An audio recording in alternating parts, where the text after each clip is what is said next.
"Security, stop him. He's stealing." The words sliced through the jewelry store like a siren, sharp and humiliating, freezing every breath in the room. A velvet hush collapsed into chaos. Eyes turned. Conversations died mid-sentence. The only sound left was accusation, loud and deliberate.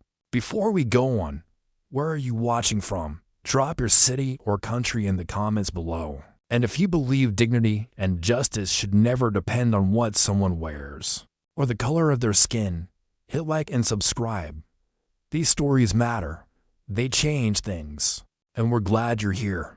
Now, back to Malik Johnson. He stood there, hands empty, a single gold pendant still sitting untouched on the glass counter in front of him. Yet the store manager pointed at him as if aiming a weapon. Voice pitched to make sure every customer heard. "You heard me." The man barked again, his tone dripping contempt. "Stop him before he runs." A security guard moved in fast, posture stiff, hand brushing the baton on his belt as if preparing to tackle a dangerous suspect. The clerk by the register picked up the phone with trembling fingers, whispering the word police like it was a verdict already handed down. Malik didn't move, didn't flinch.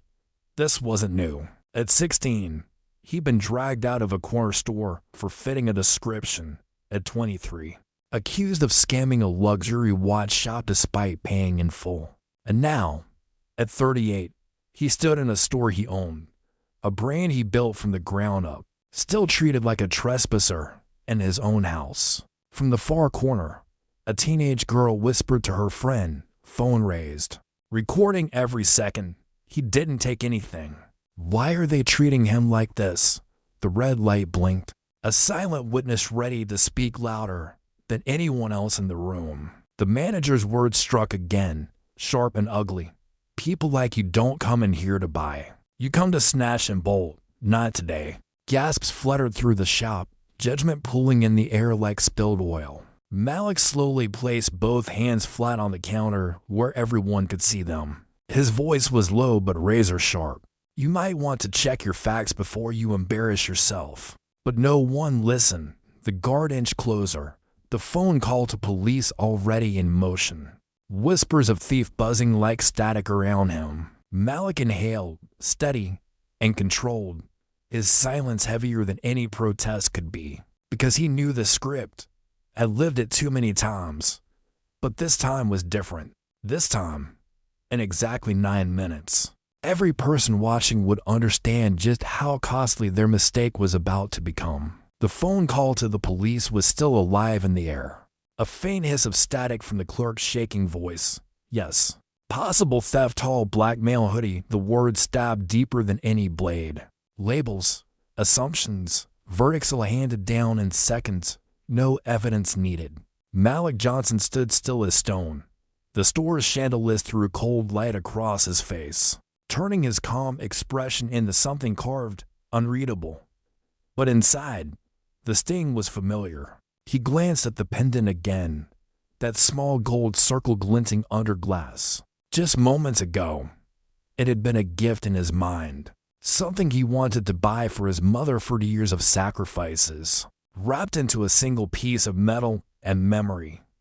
And now, it was evidence, a reason for hands to hover over batons. The manager paced like a predator that thought it owned the savannah. "You think I don't know your type?" he spat, voice pitched for the audience of strangers around them. "You don't belong here. Not in this store, not near pieces like this." His hand slapped the glass counter as if to claim it, to draw a line Malik was never meant to cross. Whispers rippled. An older couple stepped back toward the door.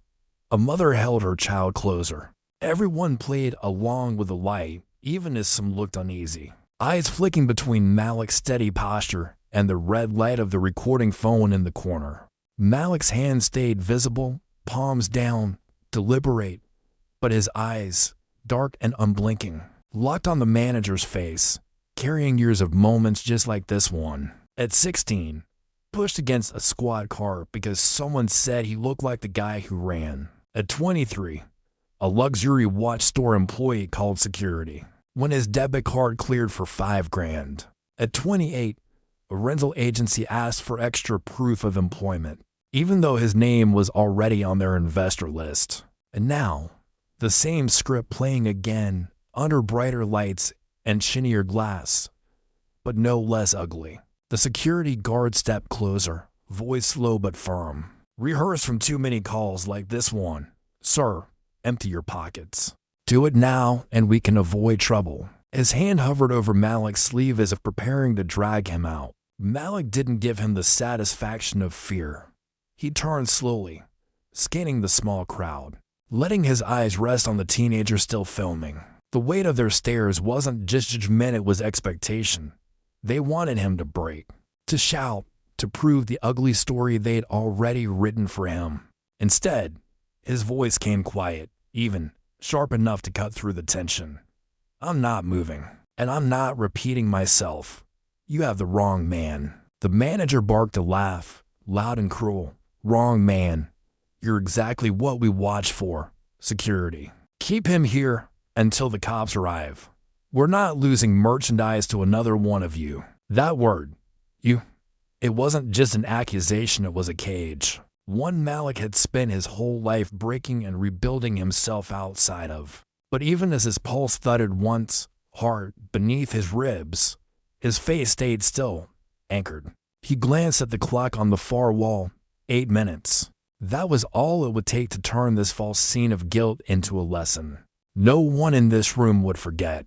He took one slow breath, the kind that comes before storms, and placed his phone flat on the counter beside his hands. A single name whispered out between his lips, calm and deliberate. "Aisha," he said. Knowing his assistant would hear the command through the secure line he'd already opened in his pocket. "Get ready." Across the room, the red light on the teenager's phone burned brighter, a silent promise that the world would see what was coming next. The clock on the far wall ticked forward, every second stretching longer than it should. 7 minutes now. Malik stood in the center of the jewelry store like an anchor dropped in the middle of a storm that no one else could see coming. The manager's voice cut through again, sharp as glass. "Security, keep him right there. Cops will be here any minute. He's not walking out with a thing." The guard shifted his stance, squaring his shoulders as if preparing to restrain Malik by force. The clerk still clutched the phone, whispering urgently, eyes darting nervously toward Malik but never truly looking at him and through him, as if he were just a shadow that needed clearing. Across the showroom, the teenage girl's phone kept recording. Her whisper carried just far enough. "He hasn't done anything, this isn't right." She looked at her friend, waiting for Samyoni and Yodo to say something louder, but no one did. Malik drew a slow breath, his voice measured, calm, but carrying weight. "You're making a mistake." The manager snorted, folding his arms with a sneer. "The only mistake is letting guys like you pass the front door. We've had enough of this. Every week someone tries to pull a stunt, but this time we've got you." He gestured at Malik's hoodie like it was proof of a crime.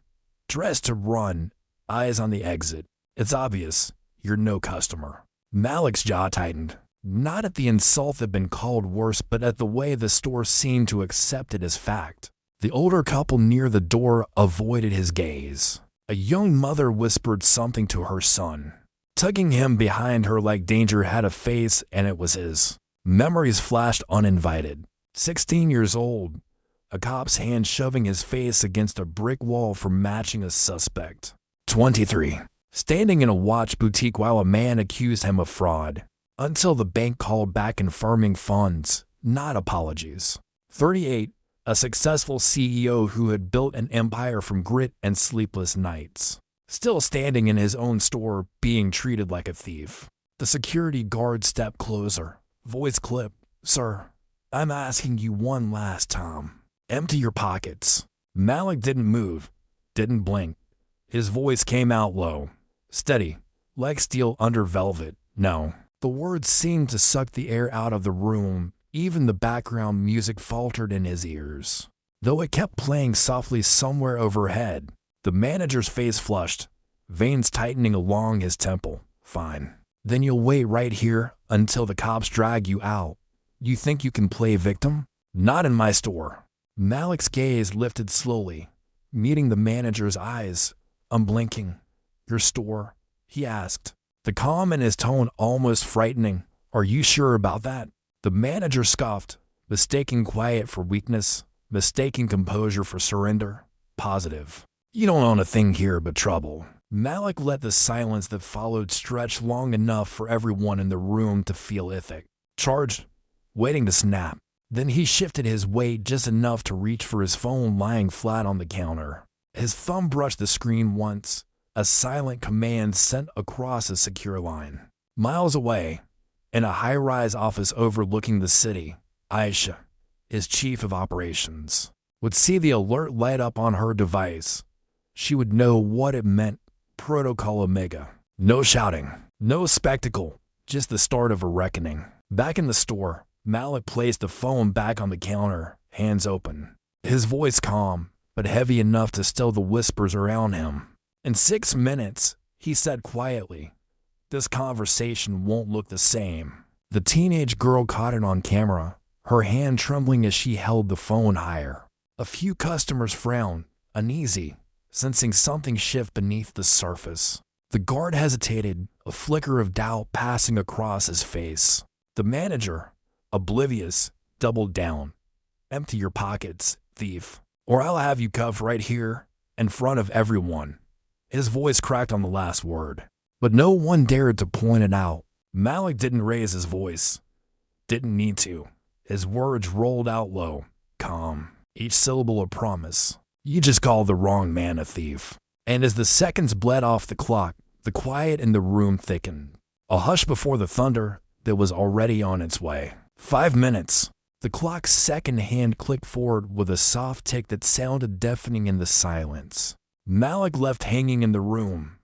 He didn't move, didn't speak. He just stood there, a storm wrapped in stillness, while the weight of prejudice dragged every moment down like chains. The manager broke first. "I've had enough of this," he spat, his voice climbing louder, desperate to keep the audience on his side.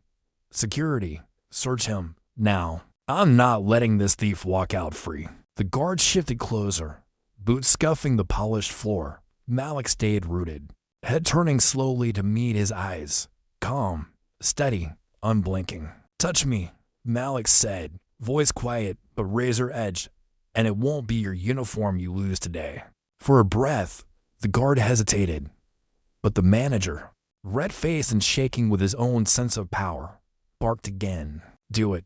We're not losing another piece of merchandise because some punk thinks he can outsmart us." That was when the shove came. A hand gripped Malik's shoulder, rough, unwarranted. Another reached for the slim leather pouch sitting on the counter beside him. The same pouch he had brought with him, still zipped, untouched.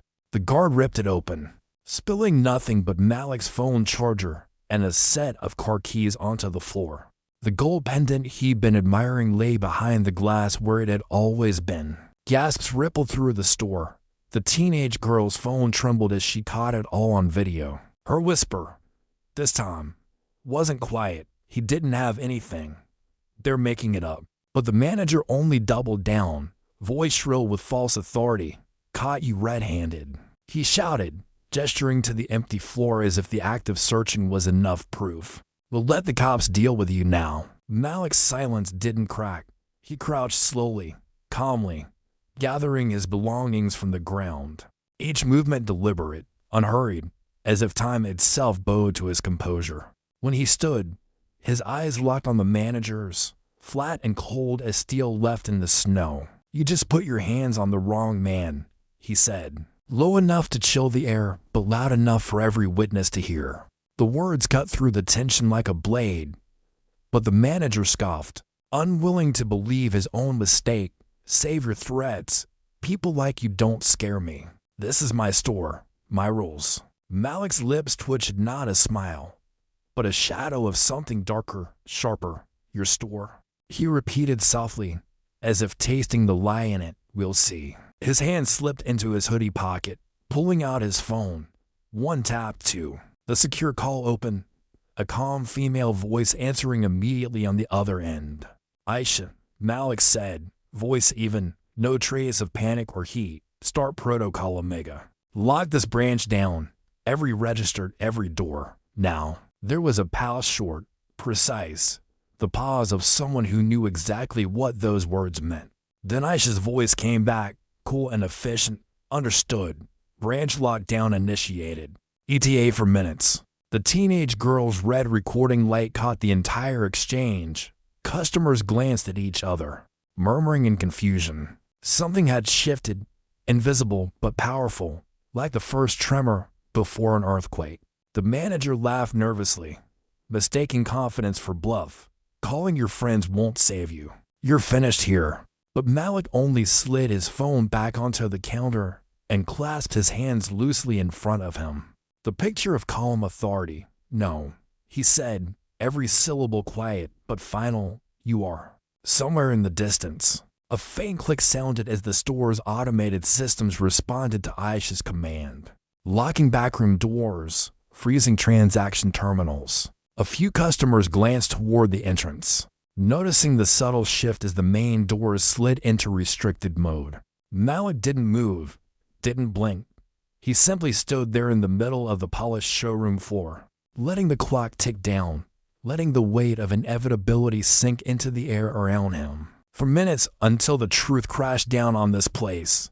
And when it did, there would be no room left for denial, no corners for bias to hide in, only consequences. 3 minutes. The soft tick of the wall clock sounded louder now, like a countdown only Malik truly understood.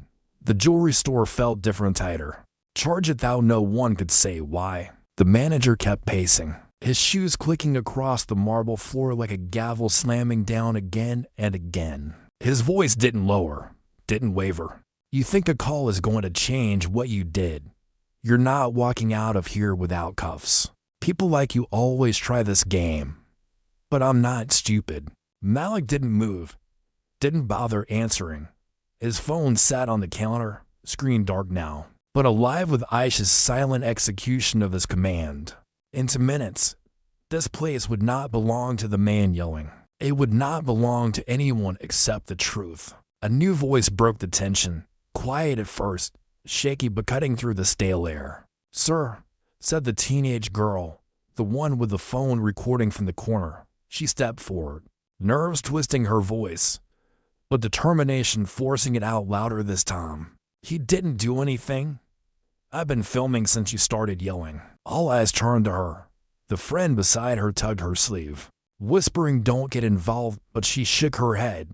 She was already in it. You accused him without proof, she said, gaze snapping to the manager. He never touched anything but looked at a pendant. Everyone saw it. The manager's face flushed, anger sharpening his tone. Stay out of this. Customers don't interfere with security matters. She held her ground, voice firming. No. Customers don't stay quiet when they see something wrong. A murmur rippled through the store. A man near the door glanced at Malik, then at the manager. A woman whispered to her husband. He really didn't take anything. The tide, subtle but real, began to shift. The security guard hesitated, glancing between Malik's stillness and the witnesses now gathering courage. The weight of assumption was beginning to crumble, truth poking holes in the lie that had filled the room. Malik finally spoke, his voice steady, resonant enough for everyone to hear. I told you. You made a mistake, and now, the world knows it.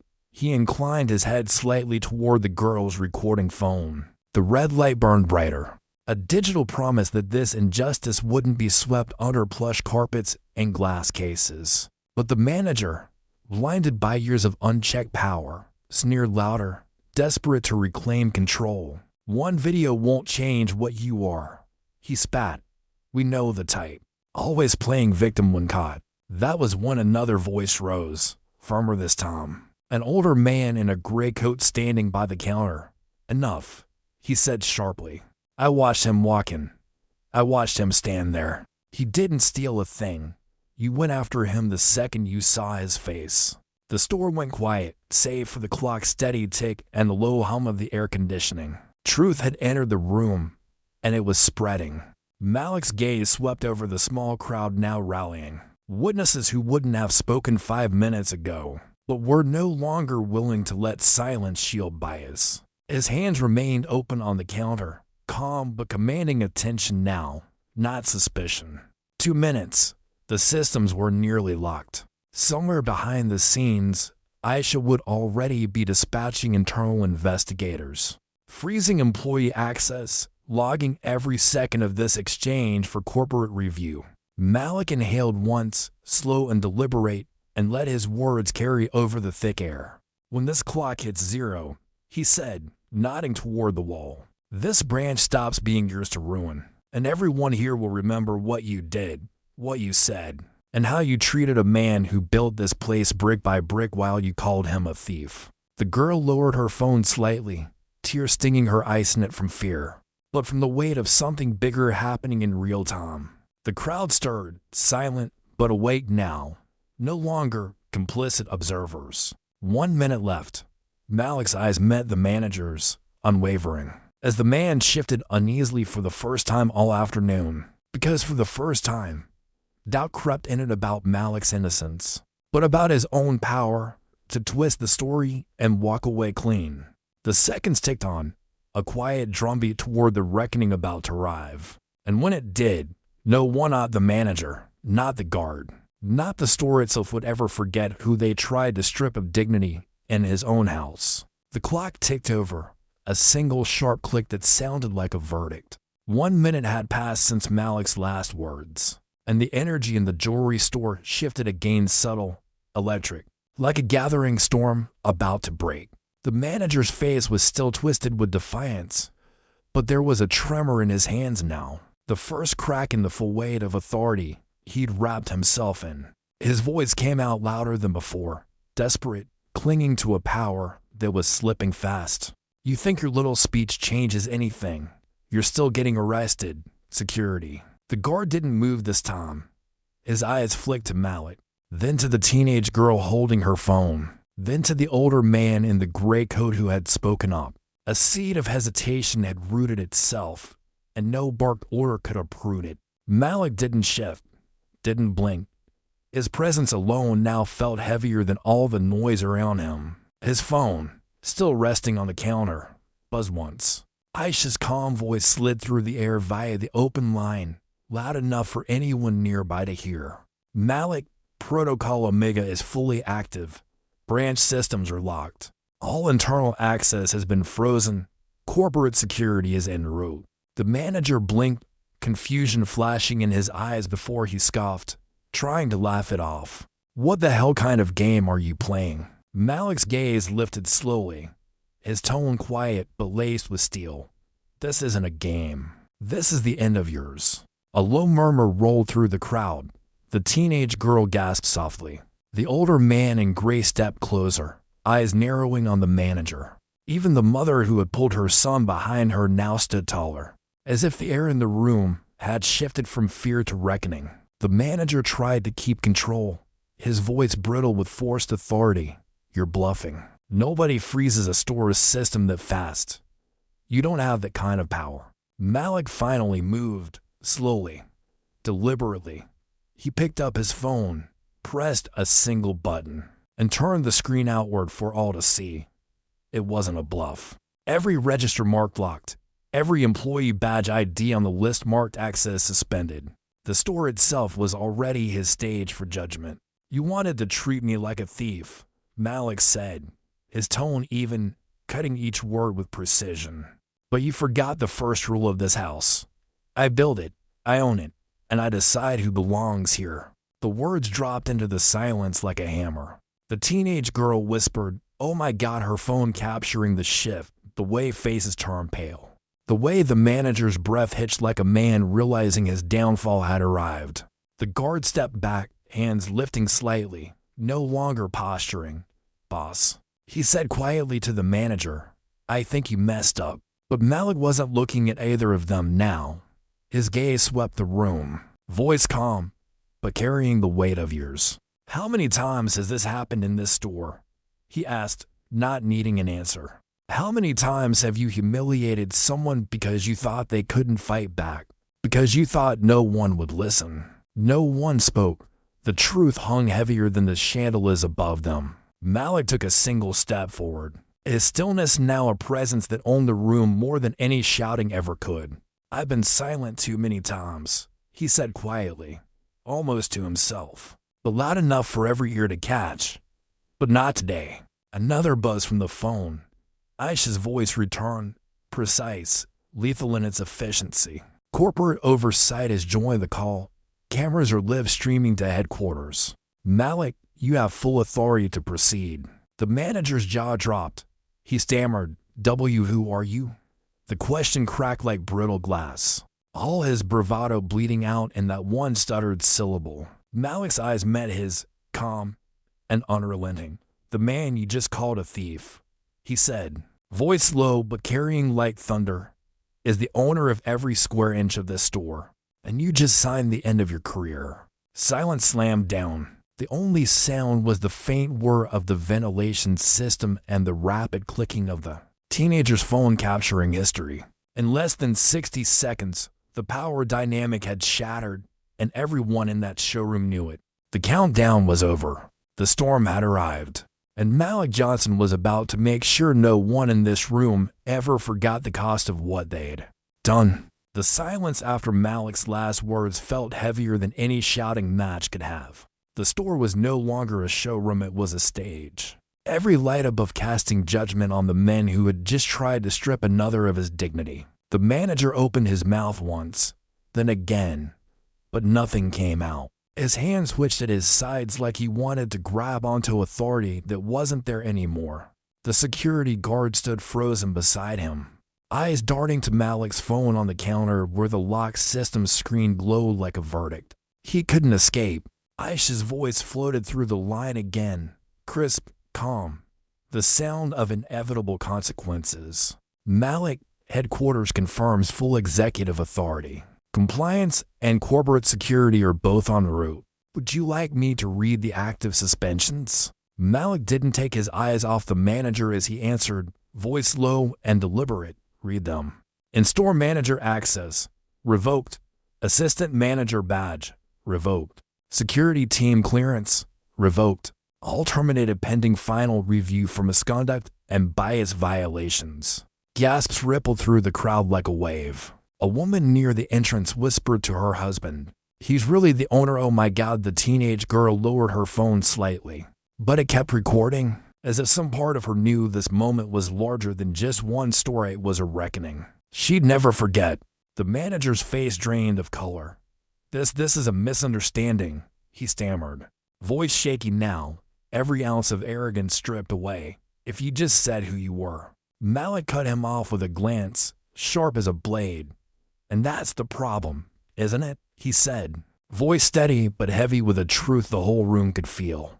"You think respect is something people earn only after you see a title, a badge, a bank balance. But dignity isn't a luxury. It's not for sale. And it's not something you get to ration out based on how a man dresses or the color of his skin." The words landed like a hammer, each one undeniable. Malik turned slightly, his gaze sweeping across the witnesses, his tone deepening with quiet conviction. "Every time you humiliate someone like this," he said, "you teach everyone watching that cruelty is normal and that silence keeps you safe. But not today. Today, everyone here will remember exactly what happens when truth walks into a room you thought you controlled." The older man in the gray coat nodded once, slow, deliberate, like a man seeing overdue justice finally step into the light. The teenage girl whispered, "This is going viral," and though her voice trembled, there was something like relief in it. Malik straightened, his presence towering without a single raised decibel. "Take your badges off," he said quietly to the guard and the manager. "Put them on the counter. You won't be needing them again." The guard hesitated only a second before unclipping his pass and setting it down with a clatter. That echoed louder than anyone expected. The manager clung to his for a beat longer, knuckles white, before Malik's gaze met his one last time, a silent reminder of every choice he'd made since Malik walked in. Finally, the badge landed on the glass. Aisha's voice came one final time, calm, absolute. "Corporate confirms removal. This branch is now under direct review. Malik, you have full discretion." Malik's eyes lingered on the man who had called him a thief. Then he turned toward the crowd, voice even but resonant, filling the space with truth that left no room for denial. "Justice doesn't need shouting," he said, letting the weight of the moment settle. "It only needs someone to stop walking away." And for the first time all day, no one looked at Malik like a suspect. They looked at him like a man who had just changed the rules of the room forever. The sound of the manager's badge hitting the glass lingered in the air, like a bell tolling the end of an era. No one moved, no one spoke. It was as if the whole story had been frozen, waiting to see what would happen next. The false power that had dominated the last 10 minutes had crumbled, leaving only truth standing in its place. Malik Johnson didn't gloat. He didn't smirk or throw his victory in anyone's face. He simply stood taller, his calm presence filling the room with a weight far greater than rage ever could. He turned to the crowd, to the witnesses who had watched a man nearly be stripped of his humanity for daring to stand in a store he owned. "Every person here saw what happened," Malik said, voice low but resonant, echoing beneath the crystal chandeliers.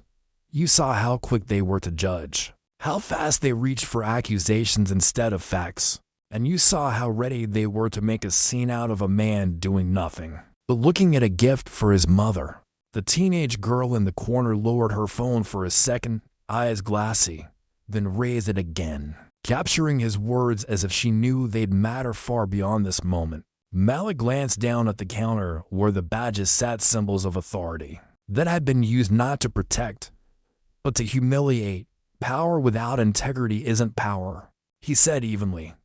"It's a weapon, and I won't let my stores become places where the weapon gets pointed at people who did nothing wrong." The manager finally spoke, voice small, a shadow of the arrogance it had held minutes ago. "I didn't know." Malik's gaze sharpened, cutting him off before the excuse could take root. "And if I were just another man in a hoodie?" he asked, tone precise, each word landing like a blow. "If I didn't have money, or a title, or ownership papers with my name on them, how far would you have taken it? Would I already be in cuffs? Would you still be this sure of yourself?" The question hung heavy, unanswerable, because everyone already knew the truth. The silence that followed wasn't ignorance, it was guilt, thick and undeniable. Malik turned his head slightly, eyes finding the security guard who had grabbed his shoulder earlier. The guard swallowed hard under his gaze. Malik's voice dropped quieter, but no less powerful. "You put your hands on me without cause. You spilled my belongings on the floor. That's not procedure. That's bias, dressed up as protocol." The guard didn't argue, didn't try to defend himself. He just lowered his eyes, shame creeping over his features.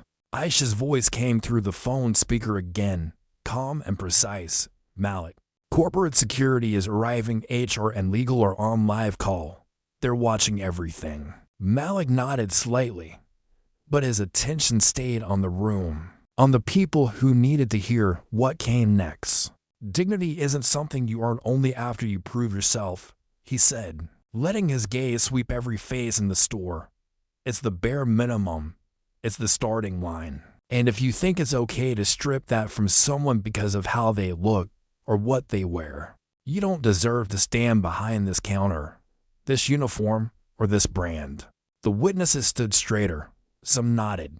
The older man in the gray coat murmured, "Amen," under his breath, the first word spoken aloud in minutes. Malik stepped back just slightly, his presence commanding the room without force, only truth. "This branch is closed," he said, voice final, absolute. "Not just for me, not just today. Until this culture is torn out by the roots, no one else will be humiliated under my name." And as the weight of his words settled, everyone in that room understood. This wasn't just about firing a manager or shutting down a store. It was about rewriting the rules of what power looked like, and who finally got to stand tall inside it. The main doors of the jewelry store slid shut with a soft hiss, locking automatically as Aisha's protocol completed. A faint chime rang from Malik's phone. Branch secured, external access disabled. No one moved. The crowd stood in silence, the weight of what had just unfolded pressing down like gravity. The atmosphere that had once been thick with accusation now felt stripped bare, exposed under a new kind of light, the light of truth that couldn't be dimmed. Malik let the quiet linger. He wanted every second of it to sink in humiliation they'd tried to bury him under. The injustice that had played out in full view. The systemic rot that had masqueraded as policy. Aisha's voice came through the phone speaker again, steady and formal now. Corporate security is outside. Media monitoring alerts have flagged a live recording from inside the store. The incident is already trending. Malik, you have full discretion on next steps. Malik didn't even glance at the phone. His gaze swept the room, locking on the manager, who still stood behind the counter, pale and trembling. The man opened his mouth as if to beg, but Malik cut him off with a quiet wave of his hand. No more excuses, he said, voice deep, unshakable. You've already said enough. He took one step closer to the counter, standing directly across from the manager now, his presence towering without raising his voice. 10 minutes ago, Malik said, you were ready to drag me out of this store in front of strangers. You were ready to have me in handcuffs for a crime that never happened. You called me a thief in a store I built with my own hands. He leaned in just slightly, his voice dropping, every syllable sharpened to a point. And the truth is, if I hadn't owned this place, if I hadn't had power to call him back up, you would have sent me to jail today just because you thought you could. The manager swallowed hard, eyes fixed on the floor. Shame creeping in, but too late to undo what he'd unleashed. Malik straightened, addressing the entire room now, his words cutting through the silence like a gavel striking wood. This branch will not open its doors again until every inch of this culture is cleaned out. The locks you heard just now, that wasn't to keep customers safe, it's to keep corruption from hiding behind this logo ever again. He turned to the stunned employees behind the counter, voice firm. Hand over your keys, your badges, your access cards. Leave them here. Your time in this store is over. One by one, trembling hands placed metal and plastic on the glass countertop. The sound of each piece hitting the surface echoed like finality. Like the closing of a chapter none of them could rewrite. Malik picked up his phone, tapping once to unmute the corporate line. Aisha, he said evenly, this branch is officially closed. Announce it publicly. I want every customer to know this will never happen again at here, not anywhere in my company. Confirmed, Aisha replied instantly. The statement is already drafted. Press release goes out in 10. The teenage girl in the corner whispered to her friend, tears brimming in her eyes. He didn't just shut them down, he's changing everything. Malik finally looked toward her, offering a single nod of gratitude, not as a CEO, not as a man of wealth, but simply as a human being who knew the cost of her courage to speak when others stayed silent. Then he faced the crowd one last time, his voice carrying calm authority that reached every corner of the store. Today wasn't about jewelry. It wasn't about a pendant. It was about dignity. That's one thing no one can steal from me, or from anyone else who walks through these doors. And with that, Malik turned toward the locked entrance, waiting for corporate security to escort the disgraced staff out. Knowing this door wasn't just closing on a store, it was closing on an era of silent injustice. And it would stay closed until the world outside understood why. The software of the automated lock disengaging signaled that corporate security had arrived. Through the glass doors, two uniformed officers in navy jackets stepped into view, each wearing the Horizon emblem, same emblem Malik had designed years ago to stand for elegance and trust. Today, the logo had been dragged through the mud by the very people entrusted to protect it. The doors slid open and the officers entered, calm, professional, their presence silencing even the faintest whispers. One of them nodded to Malik. Mr. Johnson, we're here on direct order from headquarters. We've reviewed the live feed. Malik inclined his head once, his posture unshaken. Escort them out, he said, voice quiet but heavy with finality. They no longer represent this brand. The manager flinched as the words landed, his earlier arrogance gone, replaced with a shallow, desperate tremor in his voice. Please, Mr. Johnson, I didn't know who you were.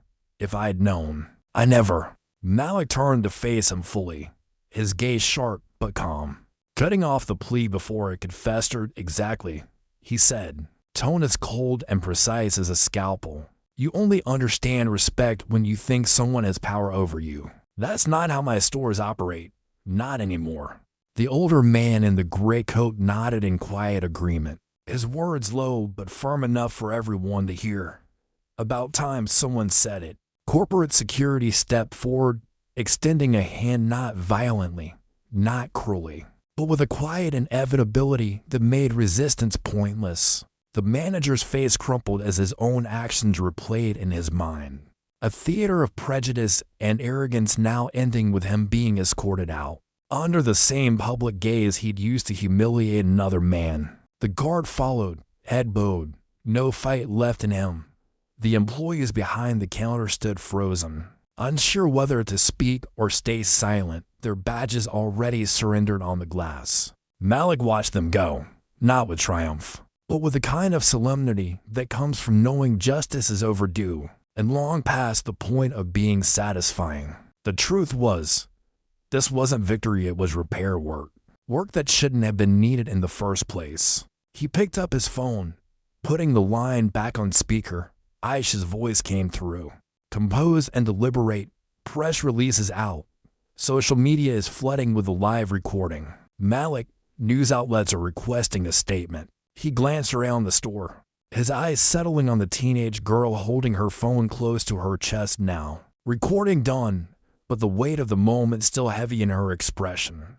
He gave her a nod before speaking, his voice low but firm, a message meant for her, for every witness, for the world listening beyond these walls. Tell them this, he said. What happened here today isn't unique, but it will not happen again in this store, not under my name. We're not making noise. We're making change. And as the disgraced staff disappeared through the glass doors under escort, the truth Malik carried filled the room like a promise no one watching would ever forget. The glass doors closed with a quiet thud behind the escorted employees, sealing their exit and the end of a chapter that had lasted far too long. The jewelry store, once tense with accusation, now felt stripped clean of its luxury or shine, but of its false power. The air had shifted, and everyone knew it. Malik Johnson remained where he stood, hands resting on the counter where minutes ago accusations had rained down like arrows. He took a slow breath, eyes sweeping the room, meeting faces one by one at customers, silent witnesses. A teenage girl still clutching her phone like proof of truth. An older man whose nod carried respect without words. Aisha's voice came through his phone speaker, calm and unhurried. A tether of certainty amid the storm. Media coverage is spreading. Corporate leadership is watching the live feed. Malik, every decision you make here is final. How do you want to proceed?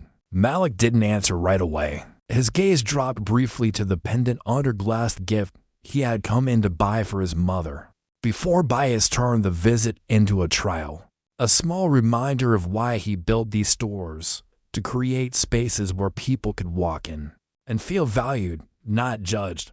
That mission had been betrayed in this branch under his own name. Finally, he spoke, his tone quiet but weighted like a closing gavel.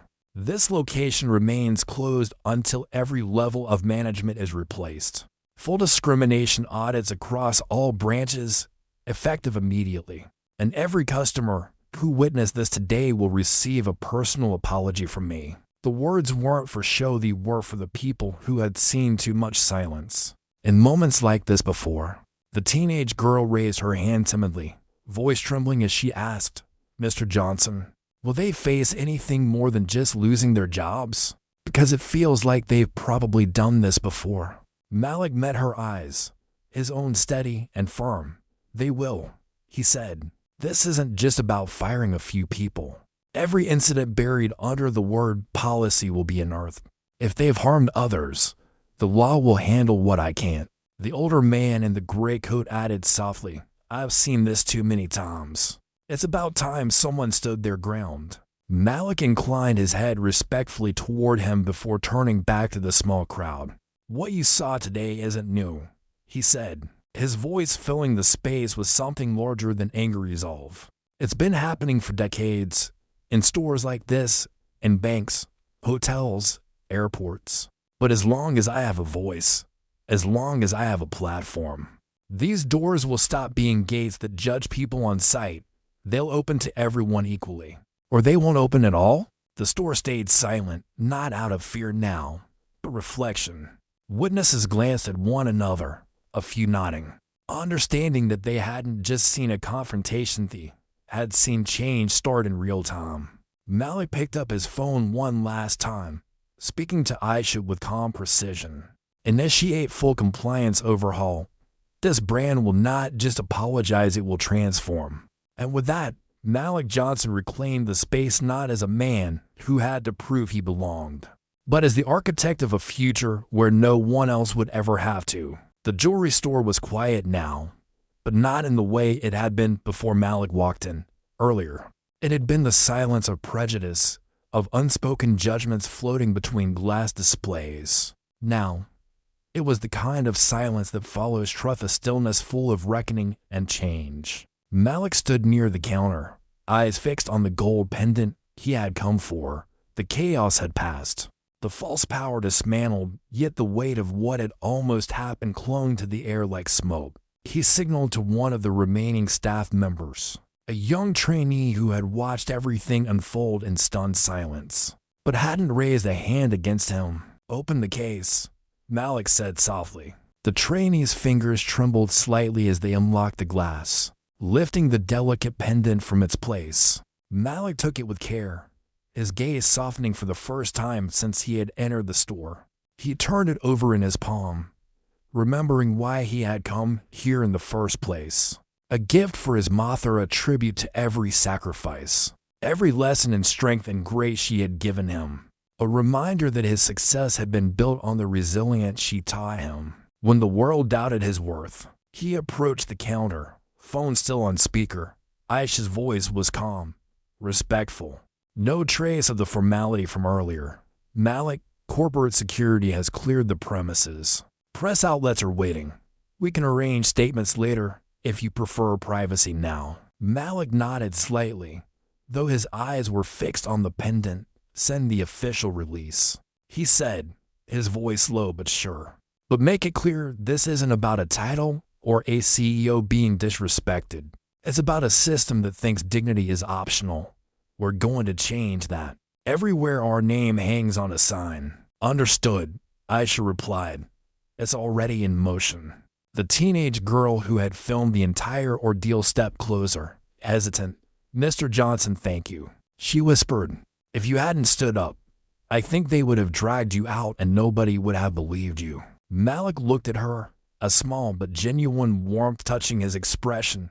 You believed me, he said simply. You spoke up when others stayed quiet. That matters more than you think. He glanced around the store one last time, at the witnesses who had gathered courage from his calm resolve, at the empty space where arrogance once stood unchecked. Malik walked to the main door, pendant in one hand, phone in the other. Before stepping out, he turned back, his voice carrying through the showroom, measured and final. Let this be the last time anyone walks into these stores and is treated like a suspect. Instead of a person, we don't just sell jewelry we're supposed to honor value. And that begins with valuing people. The words hung in the air, a promise etched deeper than gold. He pushed the door open, sunlight spilling across the marble floor, and stepped outside.